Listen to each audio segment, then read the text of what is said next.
Oui, chers collègues, je veux commencer par une vérité finalement assez simple. Notre métropole vit clairement aujourd'hui au-dessus de ses moyens. Et les chiffres parlent d'eux-mêmes à la lecture des deux rapports dont nous venons d'avoir la présentation. En 2024, l'endettement de la métropole a atteint 375 millions d'euros sur le seul budget principal. C'est 85 millions d'euros supplémentaires sur la seule année 2024.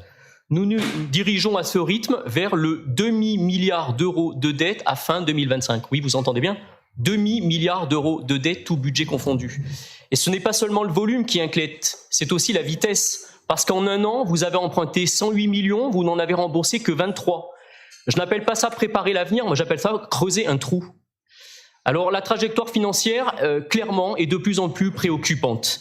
L'épargne brute recule malgré l'augmentation des recettes, l'épargne nette s'effondre à 21 millions et dans le même temps, les dépenses de fonctionnement explosent, plus 5,2% cette année avec un budget qui frôle désormais les 271 millions. Les charges d'intérêt, et c'est je crois là le plus grave, ont doublé depuis 2022. Elles sont passées de 6,6 à 13 millions d'euros en seulement 2 ans, des dépenses qui ne profitent en rien aux habitants de cette métropole. Donc nous subissons la double peine qui est due à la hausse des taux et à la fois à la hausse de l'endettement dont vous êtes seul responsable. Notre capacité de désendettement, la fameuse CAPDES, est désormais dégradée à 8 années et demie. Nous franchissons donc un seuil critique qui devrait tous nous alerter dans cette assemblée, quelles que soient nos appartenances politiques. Pendant ce temps, vous augmentez encore les impôts. On l'a vu tout à l'heure avec la taxe d'aménagement. On le voit sur le compte financier de 2024 avec le taux de la CFE qui a encore progressé, qui progresse encore en 2025. Le coefficient de la TASCOM qui est passé de 1,10 à 1,15, pénalisant davantage encore les commerces. Dois-je vous le rappeler qu'ils sont déjà fortement fragilisés? Et surtout, vous commencez sans vergogne à évoquer déjà des marges fiscales encore disponibles. J'ouvre les guillemets, évidemment. Ce qui veut dire que de nouvelles hausses d'impôts seraient à craindre après les élections. Et c'est écrit noir sur blanc dans les documents budgétaires, je n'invente rien.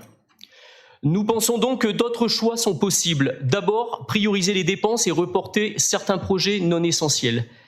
Ensuite, il conviendrait de mener un audit indépendant sur le fonctionnement de la collectivité et sur les subventions. Car j'observe qu'elle progresse de 6% cette année, soit 800 000 euros supplémentaires, sans aucune analyse prospective et surtout comme si notre collectivité n'était pas exempte financièrement, comme si tout allait bien. Ensuite, autant que faire se peut, il conviendrait de geler la fiscalité locale pour préserver l'attractivité économique du territoire, déjà dégradé. Et surtout, ouvrir enfin un vrai débat stratégique sur le modèle de développement métropolitain. Alors, moi je ne suis pas là pour saboter, mais simplement pour alerter et construire. Ce que nous disons aujourd'hui, c'est que la dynamique actuelle n'est pas soutenable et nous le disons depuis longtemps. Et nous refusons que vous léguiez à vos successeurs un édifice budgétaire fragilisé et à nos concitoyens une pression fiscale grandissante. Ce compte financier est un nouveau signal d'alerte. Il vient après tant d'autres, à l'instar des recommandations de la Chambre régionale des comptes dont vous n'avez jamais voulu tenir compte.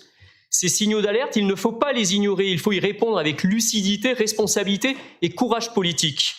Nous appelons donc à un changement de cap urgent, mais vraiment urgent, pour préparer efficacement l'avenir des habitants de notre métropole.